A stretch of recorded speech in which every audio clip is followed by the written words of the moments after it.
A vida comporta-se como um mar. Na habitual ausência de empecilhos notáveis, as suas águas adquirem beleza com o simples movimento do leve oscilar das pequenas ondas. De repente, pode haver uma agitação que perturba, muda e assume uma feição inversa à anterior, uma atitude mais enérgica e prepotente, a qual chamamos de tempestade, representando os momentos problemáticos da existência. E é natural esse habitual e esperado ciclo. Se surge um poder que o quebra e alterna entre a calmaria e o caos deliberadamente, é dito e notado a presença de um aspecto além da natureza. E quando há o tal poder sobrenatural, a limitada mente humana não consegue suportar a carga espiritual e acaba por afundar no mórbido e letal abismo, pela qual nomenclatura popular é conhecido como insanidade. E apesar de eu ter tido contato com o metafísico, posso jurar que não sou um homem insano a escrever essas palavras enigmáticas com um conteúdo ainda mais macabro. Se o fosse, iriam me encontrar sobre a terra após haver cometido um dano irreparável à minha própria vida, poupando, assim, a minha pobre mente de absorver tanto sofrimento. O desconhecido, no entanto, provoca angústia, e busquei, pesquisei, ainda que com resultados finais infrutíferos, esses fenômenos que transpõem o simples pensamento lógico. Além de mitos sem base alguma e conjectura dos dominados pela própria imaginação, não me restou nada senão um mistério. Não procurei pelo meu próprio bem por mais informações. Enfim, já fazem alguns anos desde o fim da Segunda Grande Guerra que assolou o mundo. Os horrores que nela presenciei, porém, se encontram ainda mais claros na minha delirante memória. Um dos meus colegas navais, que participaram dos eventos que contarei a seguir, tirou a própria vida na semana passada, e isso me perturbou desde então. Afinal, se uma rápida visão de algo é motivo de sofrimento que leva à morte, talvez ele não estivesse louco, e no fundo, se o fosse, eu acreditava em sua suposta loucura. Portanto, o seu intrigante fim é o principal motivo pelo qual escrevo este relato sombrio. Foi em uma noite. O navio HMS Memory, no qual estávamos a bordo, foi torpedeado por um submarino inimigo. Por sorte, eu e mais 3 marinheiros conseguimos escapar em um barco com espaço para todos. Na pequena embarcação havia água e comida o suficiente para sobrevivermos por alguns dias. Entre os tripulantes, além de mim, estavam Jason, Marlon e William. O último era o mais velho e reservado. Não costumava falar muito e com frequência assumia uma postura excêntrica e um tanto quanto egoísta. Um homem resiliente que lidava com os próprios problemas com frieza e calma inabaláveis, sem se deixar ferir por pormenores que fariam qualquer um louco. Alguém repugnante para todos aqueles que preferem ocultar a verdade ou fingir falsos sentimentos e desejos para o bem alheio. Maduro, demasiado sincero e imprevisível, os boatos frequentes de meus antigos companheiros navais eram a base do meu conhecimento sobre ele. Já Jason tinha levado consigo do navio atacado um caderno e uma caneta, e julguei que ele escreveria nas horas vagas. Eu e Marlon éramos sem dúvida os mais falantes. Vez ou outra, trocávamos palavras um com o outro e discutíamos a situação com sensatez. A noite se seguiu calma, acompanhada de um mar igualmente sereno. Marlon foi o primeiro a ir dormir e demorei poucos minutos até fazer o mesmo. Durante esse tempo, fitei as águas exuberantes iluminadas pela lua cheia. Pensei também na minha esposa, Charlotte, que me aguardava em Londres. Esperava ansioso para voltar das batalhas, abraçá-la bem forte e sentir o seu cheiro agradável que me lembrava os dias em que eu era menino e desfrutava do belo da vida sem saber o significado de todo esse sofrimento e dor. Antes de dormir, notei que o velho William mantinha a sua habitual postura de olhar para o vasto mar, e o pobre Jason escrevia com o auxílio da luz de um isqueiro. Depois disso, mergulhei em profunda sonolência. O meu sono foi tranquilo e tive várias visões de minha pessoa e minha amada nos abraçando, sem preocupações e sem os horrores criados pelos humanos, sem fanatismo, sem violência, sem guerra. Apenas o cheiro que o seu belo corpo exalava, apenas o amor. Fiquei animado quando vislumbrei a areia a abrir os olhos. Marlon se esforçou para me acordar por completo e percebi um sorriso em seu rosto. Ele se mostrava tão feliz quanto eu, naturalmente. Nós todos ajudamos a puxar o barco para terra firme e o jovem Jason ultrapassava por meio de suas ações e feição a felicidade de nós dois falantes. Não preciso citar a suposta ausência de expressão no semblante de William, que de maneira deliberada resistia à exaltação de se animar. A ilha não era grande, mas não chegava a assumir um tamanho pequeno também.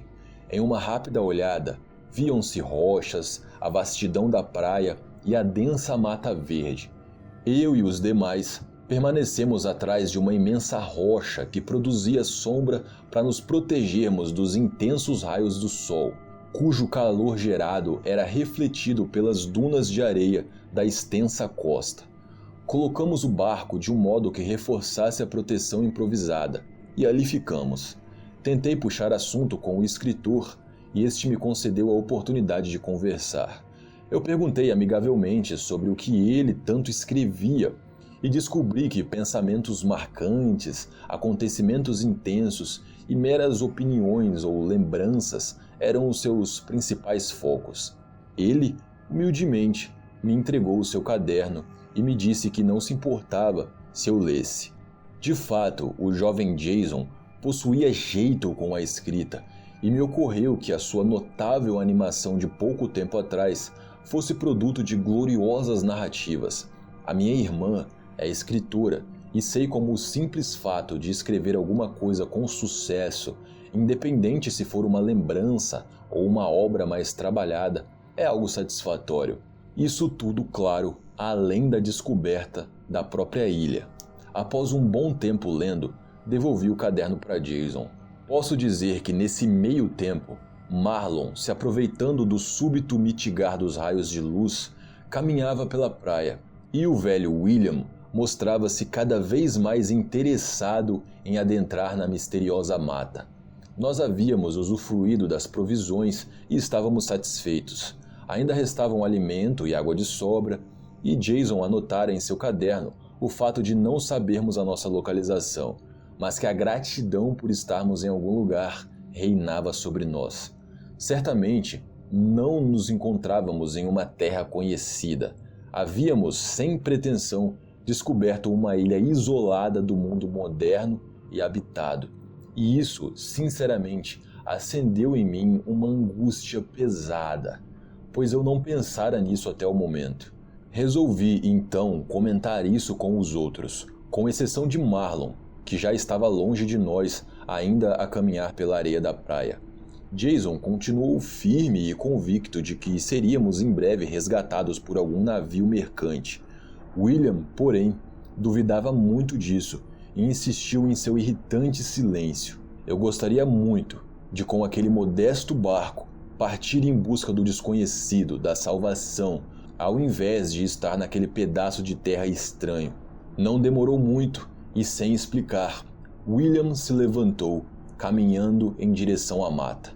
A verdade é que o medo do desconhecido nos consumia, e eu e o escritor tentamos convencer sem sucesso o outro a voltar. Suponho eu que os limites de sua paciência haviam sido ultrapassados, e o íntimo desejo de agir e descobrir algo relevante, por mais perigoso que fosse, tomou posse dele. Ele desapareceu entre as árvores que cobriam toda aquela paisagem verde. Tudo já não era mais o mesmo, eu senti. As coisas pareciam tão desesperadoras, confusas. Naquele instante, comecei a ficar preocupado com a nossa situação e realmente queria sair dali com o pacato barco. Entretanto, não seria ético, pois pelo jeito eu era o único que sentia esse medo crescente. Por isso, aguardei com Jason sentados ali na areia, à volta de Marlon.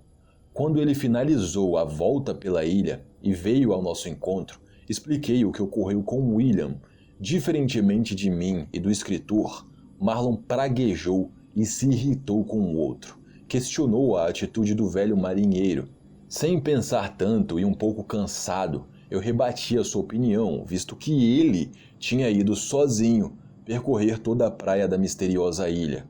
Este comparou a imensa diferença entre caminhar por um local a céu aberto sem muitos perigos óbvios e adentrar numa mata fechada e detentora de diversas possíveis ameaças. Eu admiti o erro do meu argumento e Marlon sacou uma arma e a mostrou para mim. Ele me falou que encontrou aquela arma nas carcaças restantes de um navio naufragado do outro lado da ilha, ao lado de um esqueleto de um suposto soldado. Era um revólver Mauser C96, convenientemente carregado e funcionando, apesar de sua nada nova data de fabricação.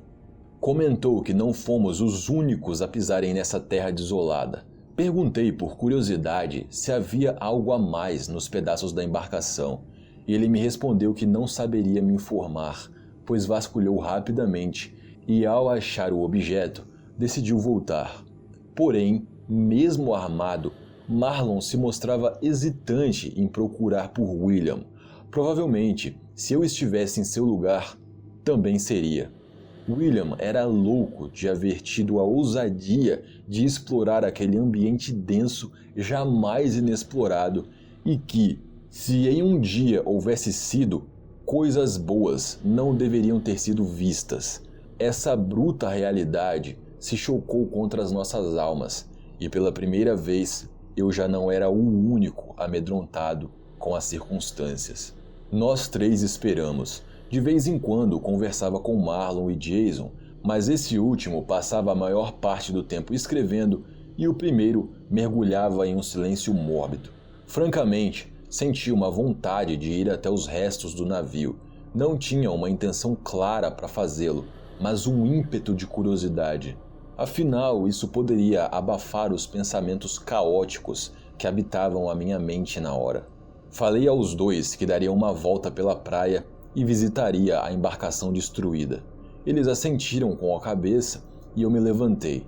O sol já não lançava os seus raios de luz com tanta força como antes, e o tempo transparecia a sua face mais cruel e assombrosa. Fato perceptível devido à bruta e terrível tempestade que se acendeu de maneira sobrenatural. Ocorreu inesperadamente e era impossível acreditar com facilidade no fenômeno. De repente, o azul característico do céu deu origem a uma coloração acinzentada. Os mares se agitaram e as suas águas atacaram com força a praia. Ao longe, movimentos ciclópicos acompanharam a formação das trombas d'água. A chuva incessante, o vento impiedoso e os relâmpagos completaram o cenário aterrorizante. Foi aí que eu e meus companheiros achamos ter enlouquecido. Foi como se os deuses enfurecidos lançassem sobre a terra todo o seu poder, punindo aqueles que merecessem encarar o próprio inferno ainda em vida. No entanto, quando as águas nos alcançaram e puxaram violentamente o nosso barco, não pensamos duas vezes e agimos.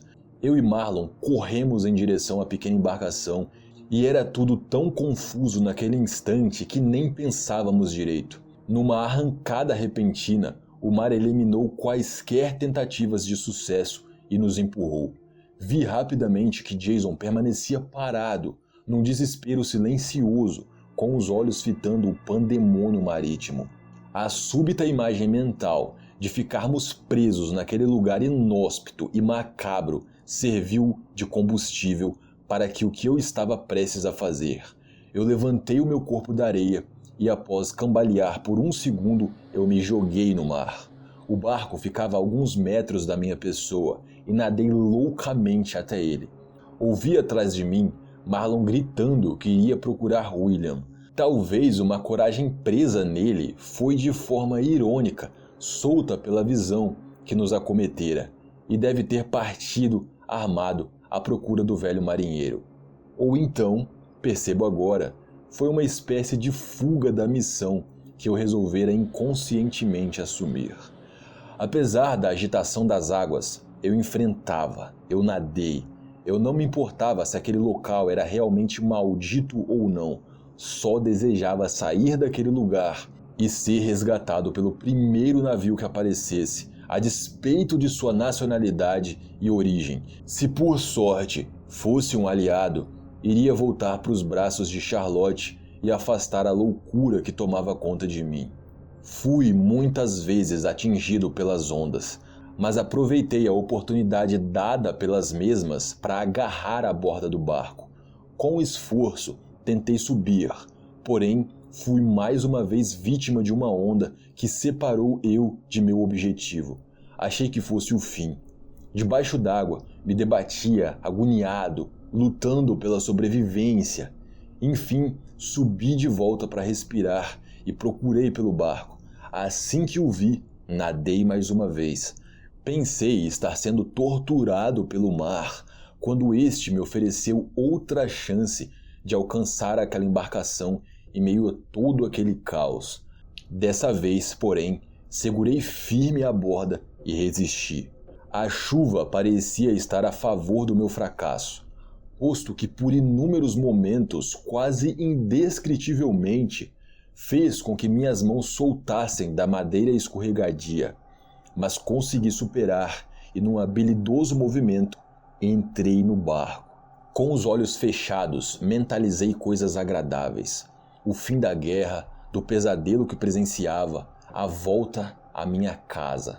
Respirei de forma rítmica, não ouvia mais nada além de superficialidades discutidas pelas pessoas e do som das crianças brincando. A minha amada e eu sempre quisemos ter um filho. Eu tinha que voltar para ela. Sendo assim, devia, a priori, enfrentar a dor e voltar para aquela superfície, para a praia. Era uma promessa. Abri os olhos e voltei a atenção para a situação. A ilha estava não muito longe dali. Assim que peguei nos remos, me deparei com uma onda que vinha na minha direção. Ela era grande e violenta. Por um instante, eu duvidei da capacidade de sobreviver àquilo. Não se tratava de uma mera ondulação de grande porte. A sua forma extravagante transmitia uma aparência magistral, pondo todas as outras em um patamar de servidão. O brilho que lhe era característico me atormentou. Não pensei mais do que isso e terminei as minhas descrições mentais, julgando-as como pensamentos delirantes, frutos da adrenalina que eu experienciava. Me abaixei e, quando chegou perto de mim, ela diminuiu bruscamente o seu tamanho e passou por baixo do meu barco, que simplesmente balançou. Algo bateu embaixo dele, e do lado contrário de onde veio, a estranha onda pareceu explodir, o que me fez virar a face e soltar um longo e tenebroso grito. Senti que aquela água liberava um estranho calor infernal que ardia na minha pele, e lembrei do brilho que vira. O meu vociferar mais soou como uma horda de condenados do inferno que gritavam em agonia, comparação a qual eu estranhamente acreditava. Lembro que bati a cabeça em algum ponto do barco e apaguei. O desmaio durou por pouco tempo e, quando eu acordei, eu jurei ter visto uma barbatana descer e desaparecer no mar agitado. De certo, era um tubarão e não havia nada de especial nisso. Olhei para todos os lados possíveis e notei que uma imensa tromba d'água se aproximava por trás. O meu coração trabalhou de maneira fervorosa e os olhos ficaram arregalados. Eu tentei remar para a costa da ilha, mas meus esforços foram em vão, pois era impossível vencer aquela tempestade. Comecei então a chorar, e as lágrimas se misturaram com as gotas impiedosas da chuva. Gritei e ri descontroladamente. Foi aí que quase aceitei a minha insanidade, até que houve uma mudança brusca. Com a mesma velocidade que aquela tempestade surgiu, ela sumiu. As nuvens se dissiparam, a chuva se foi, o céu tornou a aderir à claridade, os tornados marinhos se desintegraram, enfim, tudo se acalmou. Abruptamente, após uma furiosa purgação, os deuses voltaram ao seu descanso divino.